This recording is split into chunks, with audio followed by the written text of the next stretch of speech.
Hello, everyone. This is week chapter 9. I'm sorry, not chapter. This is week 9, chapter 8, week 9 of our history of Brazil. We are talking today from chapter 8 of Thomas Skidmore's 5 Centuries of Change about Brazil. So let's jump right in and go through the material. This is a long chapter, so it may take me a few minutes to get through it. So this week is called The Return of Democracy. And as you see, it deals with chapter 8 from Thomas Skidmore's book, Brazil, 5 Centuries of Change. It actually deals with the period from 1985 through 2000.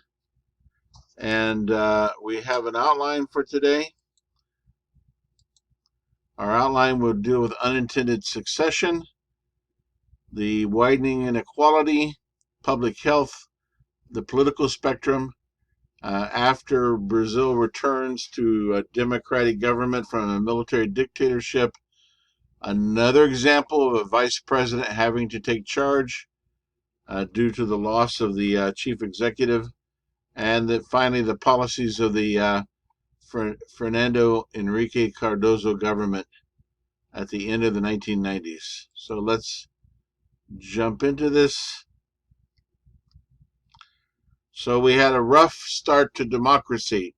If you remember, we've been talking about the 21 years that Brazil was under a military dictatorship, some worse, some years worse than others, beginning in 1964 and ending around 1985. And for a variety of reasons, a lot of social pressure, political pressure, economic pressure, the military decided it was time to give up power and to turn the authority back over to the civilian authorities.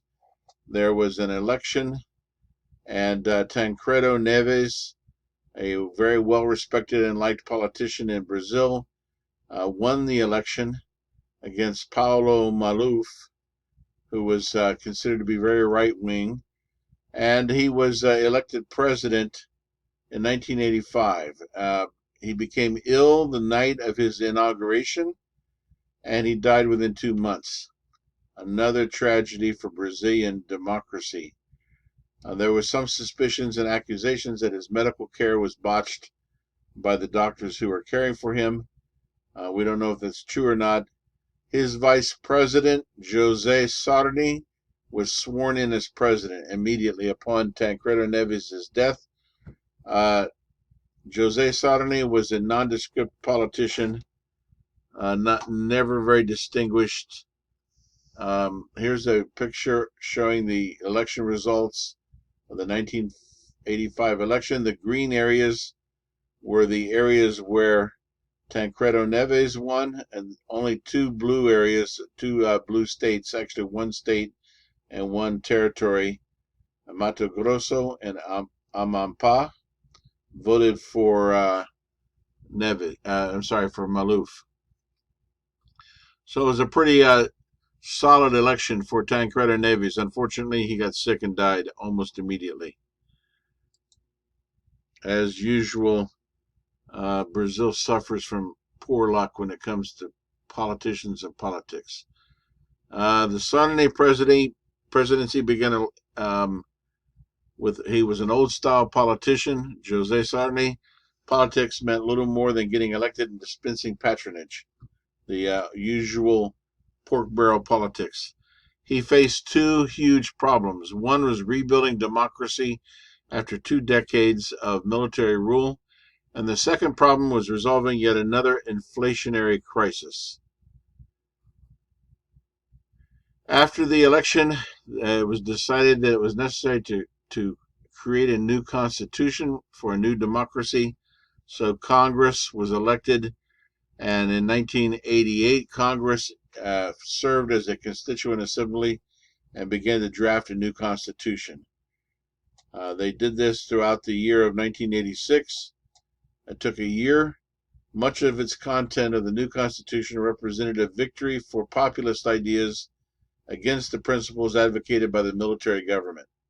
It was also nationalist as well as populist. It protected Petrobras, for example, the state oil monopoly. These measures were all attempts by the heirs of the populist tradition to prevent another 1964. The political system was presented a more intractable problem because existing parties were badly fragmented. This fragmentation had now assumed a momentum of its own, which threatened the stability of the democracy. First, Brazil had a huge electorate dominated by relatively young voters who had never faced a genuine choice at the polls. In 1960, there were only 12.6 million voters, but by 1989, there were 82 million, so it had grown from 12 million to 82 million. The minimum voting age had been dropped from 18 to 16. The second factor was the election schedule, which had elections at some level, federal, state, or municipal, planned for every one of the next 4 years. That's a lot of elections. Inflation was already starting to accelerate in December, as the excess demand was leading merchants to violate the official price freeze with under-the-table price increases. Signs of panic came in February 1987. So the last 2 years of the Sarney presidency, the economy was increasingly spinning out of control. Inflation for 1988 reached 1,038%. 1,038%. That's a lot. Brazilians had always, since World War II, lived with inflation with rates that seemed unimaginable to Americans, but never anything quite as high as this. And you see the graph there showing 1988, 1980. I'm sorry, let me get this right. 1988 and 1989, inflation was basically completely out of control. And we'll come to this graph in a moment. Inefficiency in Brazilian industry was a major problem. This was a major source of Brazil's economic problems. The years of high tariff protection, which is identified with import substituting industrialization, had encouraged inefficiency in the Brazilian industry from the lack of competition. An example was the computer industry, where the government had banned both imported products and foreign-owned domestic producers. The logic came from the Brazilian military, who opposed dependence on foreign suppliers for technology crucial to their weapon systems. The policy was quickly embraced by the economic nationalists in the civilian sector. It was thought that by having high tariffs and preventing the import of foreign-produced goods, this would help local or national manufacturers. Unfortunately, also, it decreased competition, which increased inefficiency. The result was a domestic computer industry known for high prices, low quality, and out-of-date technology. There was a brain drain beginning during the 1980s of some of the best and brightest from Brazil. That was perhaps the strongest symbol of how low Brazil's morale had sunk during the years of the military dictatorship. The size of the outflow had been modest, but the fact that Brazilians were choosing to leave was a startling accomplishment or point. The disorganization, corruption, and economic chaos of the Sarney government sapped the usual patriotism. Brazilians began voting with their feet. Their prime destinations were the United States, Japan, and Portugal. These Brazilians were leaving not for political reasons, but because they wanted a better life. And here you see income inequality in Brazil from 1960 through 1990. The lowest 20% actually decreased slightly by 1990 from 3.5 to 2.3. The top 20% increased from 54% to 66%. So you see that there was a widening income gap going on. The major factor contributing to the drain of Brazilians in search of a better deal Abroad were the ever-widening economic and social disparities within an environment of declining public investment. Income, education, health, housing, transportation, all were facets of a social debt. The epidemic kidnappings in Rio de Janeiro was a prominent example. They were committed by gangs, often in collusion with the police. And this shows us a graph of hungry persons in Brazil. You have in the north, you have 13% of the region's total population were suffering from hunger. 40% in the northeast, which was the poorest part of Brazil. Not a good statistic.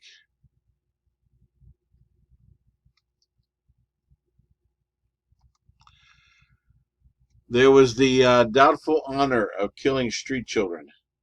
Shop owners were annoyed by the presence of hordes of street children committing petty theft, periodically hired off-duty policemen to scare them away and sometimes to shoot them. In mid-1993, such persecution reached a chilling climax. During the early morning hours of July 23rd, a contingent of well-armed military police attacked a group of 50 street children sleeping on the sidewalk. 7 children and 1 young adult were killed. In Sao Paulo, the violent hunt for marginals was delegated to an elite paramilitary police unit. They gave Sao Paulo the doubtful honor of having the world's highest homicide rate by a police force.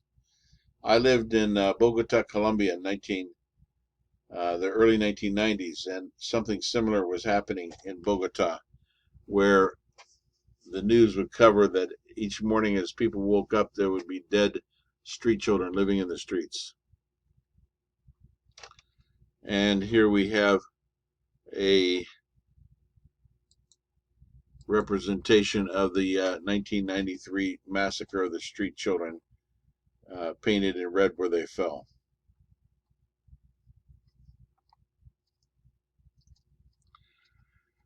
Education and healthcare. Brazil's record in education was one of the worst in the developing world. So far, a lot of bad news. And in the 1980s saw a deterioration even in that dismal record. In the major cities, where public schools had once educated middle-class children, school systems were in physical decay and educational decline. Teachers' salaries were abysmally low, less than $200 a month, and often less than $100 a month in the poverty-stricken Northeast. Brazilian school children were repeating elementary grades at a higher rate than any other country. The wealthier middle class reacted by sending their children to private schools. Healthcare was another difficult area in Brazil during the 1990s. This is another measure of investment in human capital. It was in a dreadful way in the 1980s and 90s in Brazil, due to inadequate financing combined with a structural disorganization to produce public health care significantly worse than it had been in the 1970s. The better off Brazilians were fleeing the public health care system in the same way that they fled the public schools, and they were joining private health insurance plans that gave them access to special clinics, thereby reinforcing the two-tier delivery system. The super rich could also always fly to Miami or New York for the ultimate supplement in healthcare. Not only in this area of healthcare, but also in the area of public housing or housing. This was going through some difficulties. Brazilians were getting more segregated with respect to their housing during the 1980s and 90s, not as a result of the budget cutbacks, but rather because of the reaction of the middle and upper classes to the sharp increase in urban crime. To protect themselves, they built massive iron barriers around their apartment buildings and hired private security guards to protect their entrances. On the outskirts of Sao Paulo and Rio de Janeiro, new housing complexes. One was called Alphaville in Sao Paulo. They were complete with internal recreation areas so the residents did not have to leave even to have fun. There was a bit of good news in this period of time. In the late 1880s and the late 1980s and the early 1990s, in sharp contrast to the deteriorating public services, Brazil's human development indicators, monitored by the United Nations, showed steady improvement through the 1980s. Between 1960 and 1990, for example, as we saw earlier, life expectancy rose from 55 years to 66 years in Brazil. Over the same period of time, the mortality rate of children under 5 fell from 159 per thousand to 83 per thousand live births. A key variable explaining these health trends was the access of Brazilians to safe water supplies. That rate rose from 62% in the population to over 87% by 1990. The educational data showed adult literacy rising from 66% in 1970 to 81% in 1990. So that was another area of improvement, adult literacy. The chapter also discusses working class women and women's movements.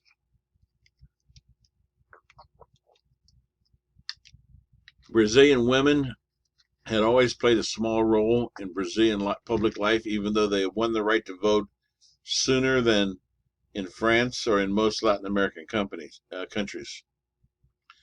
The dominant middle-class feminine stereotype continued to be a passive, submissive being whose existence was defined as a dutiful daughter and a patient wife, who faced a male-dominated society that blocked her from most professional fields of advancement. The reality was, of course, that even harsher for the vast majority of working-class women. They had to combine child rearing, often as single parents or single mothers, with paid work at miserable wages in order to survive. The Brazilian women's movement, however, was on the move in Brazil, especially during the military dictatorship. Brazilian's women's movement became one of the largest, the most radical, and most diverse, and the most effective women's movements in all of Latin America. How did that happen? What does it tell us about Brazilian history? Sonia Alvarez has written an excellent book called Engendering Democracy in Brazil, and she suggests that there were 4 factors. The first is church support for community organizations, especially among the poor, both urban and rural. The second was the Brazilian left's intensive organizing of opposition groups, in which the women's groups were prominent. The third was the military government's deliberate opening of political space, a policy that was known as abertura. And fourth was the government granting women more organizing latitude than other elements of civil society because they saw women as less threatening, ironically enough. Another area of change during this period of time after the return to democracy was in the area of race relations. Race relations since the democratization in 1985 have continued to revolve around the question of Afro-Brazilians, with the status of Asian Brazilians and Indians gaining much less attention. Very little has changed in race relations since slavery's abolition in 1888.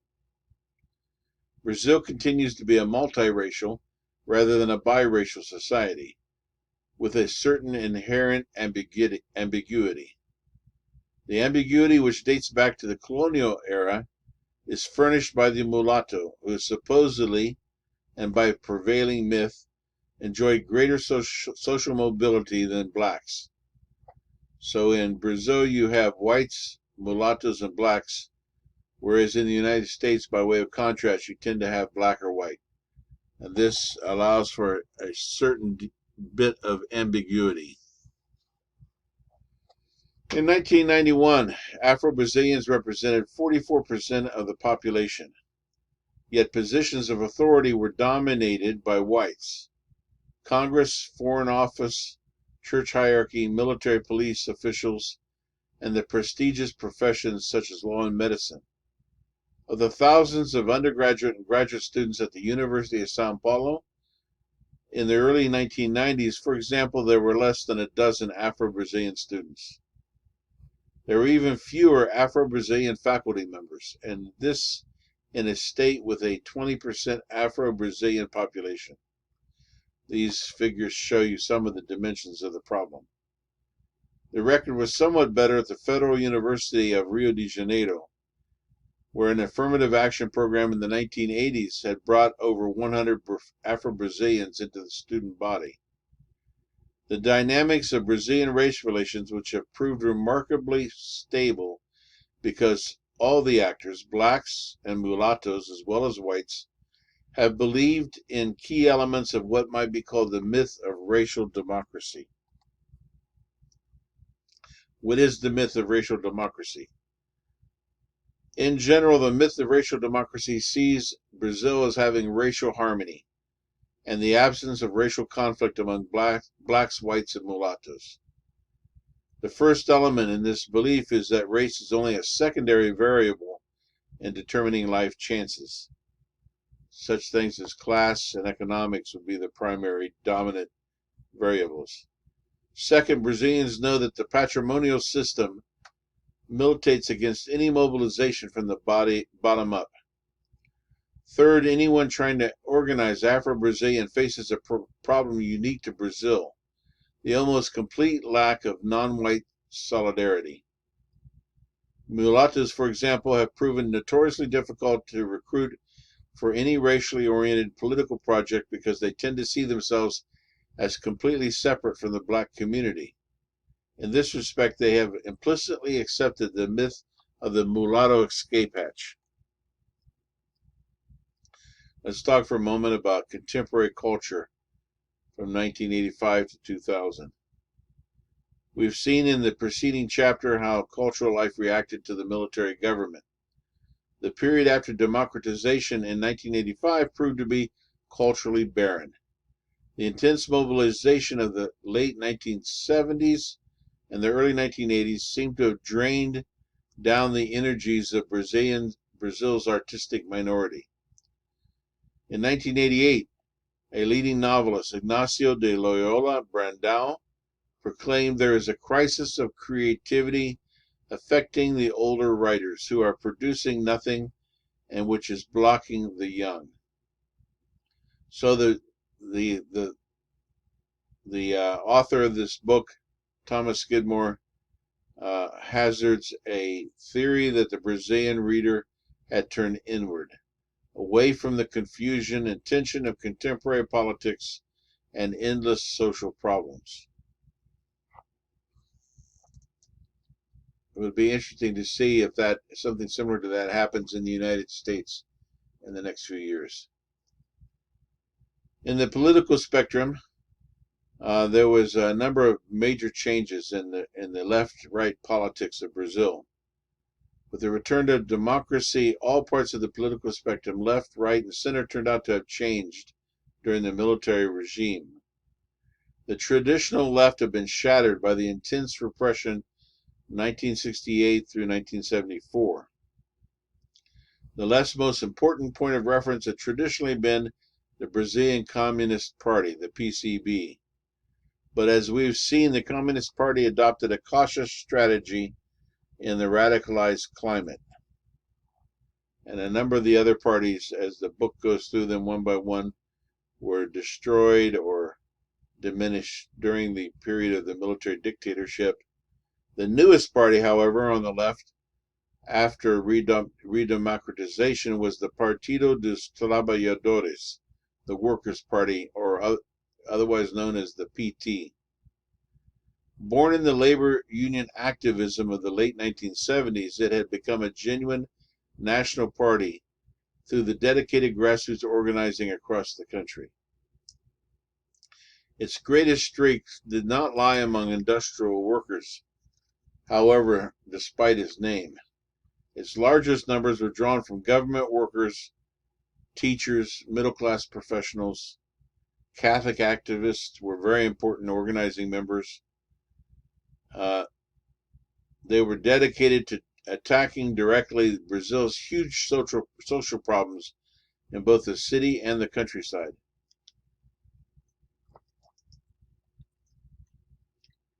The PT grew in strength in the 1980s, despite predictions that such a party would not prosper in Brazil. This brings us to Collor de Mello,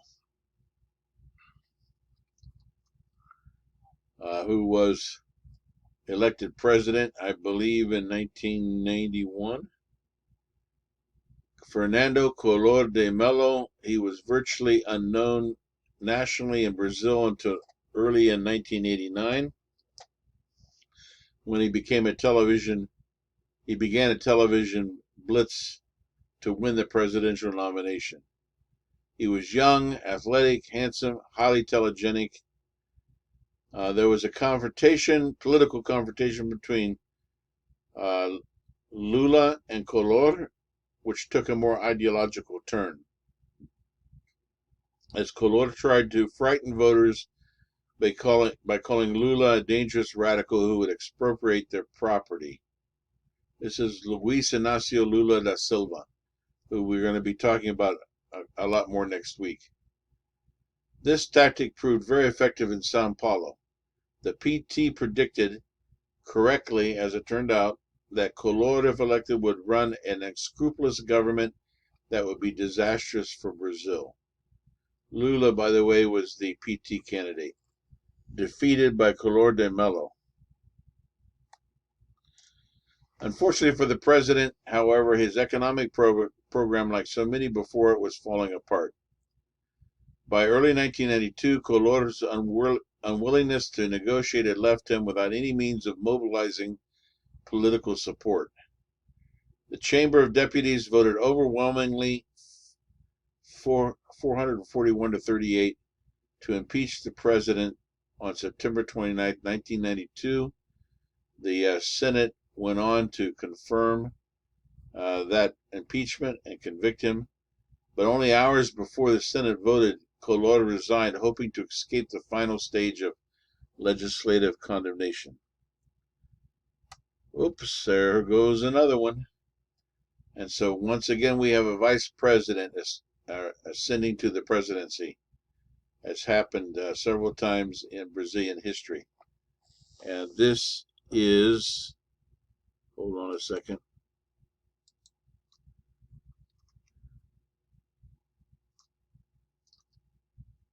Vice President Itamar Franco in 1993 was raised up to the presidency and became the president of Brazil. He was from the state of Minas Gerais. He had been a leading political figure in the city of Juiz da Fora, but he was a minor politician on the national scale. In 1993, he appointed Fernando Henrique Cardoso to be the Minister of Foreign Relations. This was probably the one good thing he did in his entire term. The choice seemed ideal because the highly intelligent and multilingual Cardoso was well known internationally. Cardoso actually wrote a book that I read in my master's studies in Latin American studies about development and dependency. It's a classic about dependency theory. When Fernando Henrique was appointed finance minister, he implemented what's called the El Plano Real. I pronounce that in Spanish, I'm sorry. In Rio de Janeiro, Portuguese, I guess it'd be El Plano Real. Cardoso's team formulated a complex strategy to fight inflation. First, they ruled out any shock treatment, such as a price and wage freezes. Second, they drew up a balanced budget for 1994, which the Congress conveniently passed. Third, they created a two-stage transition to a new currency, and inflation began dropping almost immediately, going from 913% in 1994 to 19% in 1995. That's pretty dramatic results.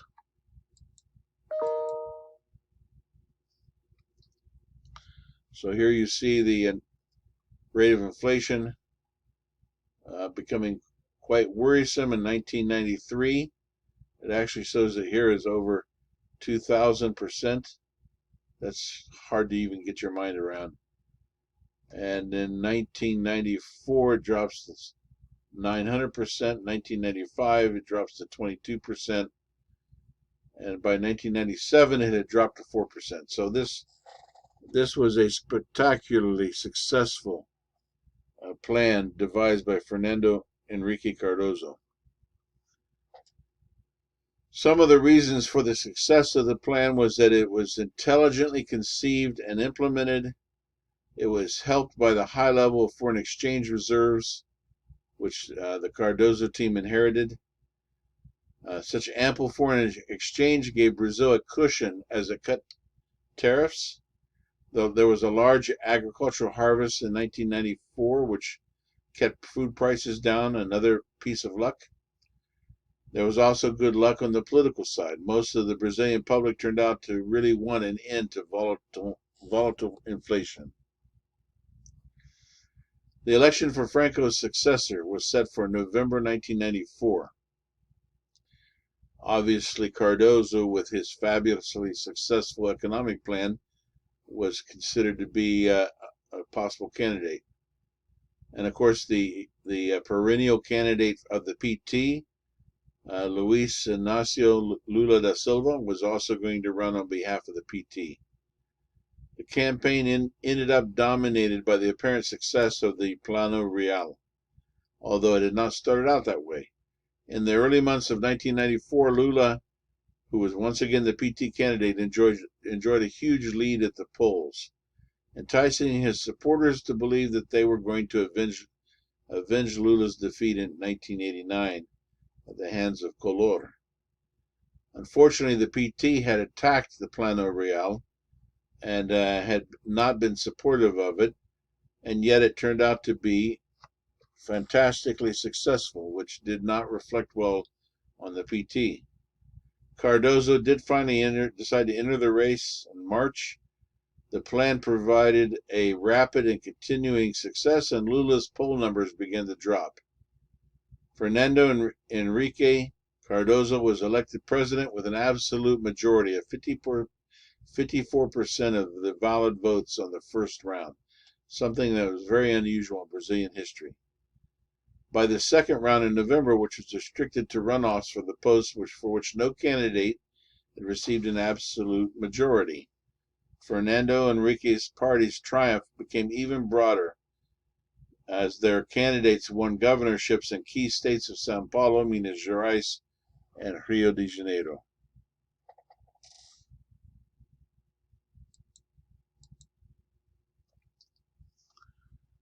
Fernando Henrique Cardoso, an academic and economics professor, and one of the first successful presidents in this period of time in Brazil. So for the first 3 years, Cardoso's government's top priority remained stabilization. Success came much faster than most people expected. And in 1993, inflation was over 2,000, as I've already said, but by 1997, inflation had dropped to 4%. One of the important areas in the Cardoso government's agenda was land reform, although they weren't pressing radical land reform, but it was an area of social policy that was pressing. In recent years, landless workers had organized protest movement called Movimento Sem Terra, the movement without land, that organized land invasions, especially in the south and in the Amazon basin. Landowners fought back, usually with the support of local police. Unfortunately, in April 1996, military police killed 23 workers in a bloody confrontation in the Amazon state of Pará. Nationwide indignation was understandably very high over this.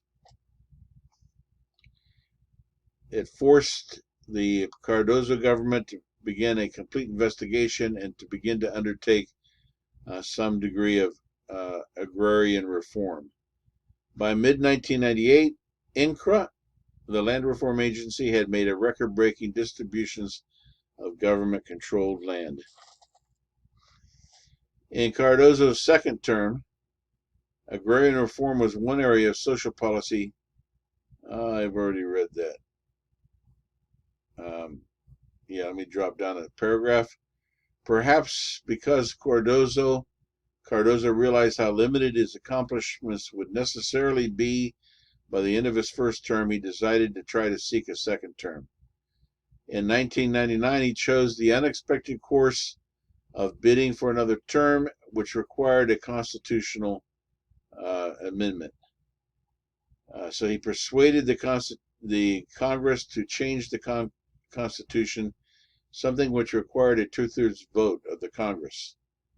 Between January and June of 1997, Congress, succumbing to a political blitz from the presidential palace, approved the necessary amendment. Cardoso went on to defeat Lula Inácio da Silva in 1998. This is now the third time that Lula has gone down to defeat, first to Collor and now twice to Cardoso. So, future prospects in a new century. What could Brazil aspire to in the 21st century? Despite the stabilization and success of the government, there were serious questions about the future of Brazil. Economic development had continued to show an ugly side of terrible inequality. The income distribution of Brazil remained the most unequal in the world. Brazil, like Mexico, seemed incapable of facing up to the darker implications of its strategy for development. The elite repeatedly showed indifference to the need to invest in human capital, except for their own children. They seemed to be consciously turning their backs on the historic lessons from the North Atlantic and the East Asian developed countries. So, is Brazil the land of the future? Has Brazil's moment come and gone? Asks the author at the end of this chapter. He says the answer will not come from presidential speeches or public demonstrations. It will have to come from the realization that Brazil amounts to more than today's profit margins and tomorrow's pleasures. The ordinary Brazilian is no stranger to hard work. After all, he or she can afford to be. But it is the incentives that they are given that make the difference. The author concludes that Brazilians deserve a leadership that can come to understand why a viable capitalism requires genuine democracy. And by that, I believe he's referring to social support and investment in social capital. So this is the end of week 9. That concludes Thomas Skidmore's chapter 8 in Brazil, 5 Centuries of Change. We will continue next week with information from the 21st century. Thank you very much for your kindness, time, and attention. Let me know if you have any questions or feedback. Take care. Bye.